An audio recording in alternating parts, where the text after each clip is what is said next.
Hello viewers, আসসালামু আলাইকুম। Welcome back to my YouTube channel. আশা করি আপনারা সকলেই ভালো আছেন।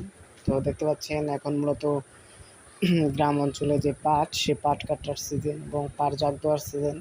দেখতে পাচ্ছেন পাশের একটা পুকুরেই কৃষকেরা পাট জাগ দিতেছে এবং এই পাটগুলো চকে থেকে আনছে, অনেক দূর থেকে আনছে।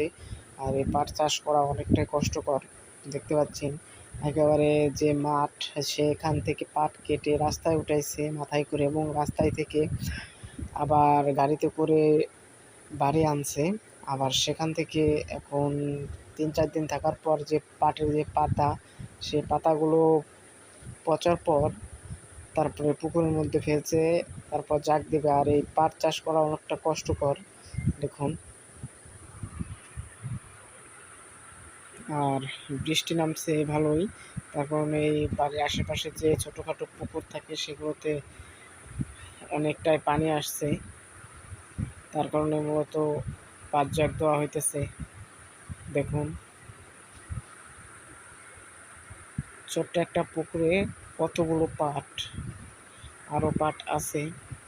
ওই দেখুন ওই সাইডে কতগুলো পাট দাঁড়া করানো। আর আমি আপনাদেরকে দেখানোর চেষ্টা করব পাটগুলো এক জায়গাটা অনেক দিন ছিল, তার কারণে মূলত পাটের যে মাথার যে পাতা, সেই মাথার পাতাগুলো একেবারে নষ্ট হয়ে গেছে। আর মাথায় থেকে পাট প্রায় ১-১.৫ হাত পচে গেছে, একেবারে ছিঁড়ে গেছে।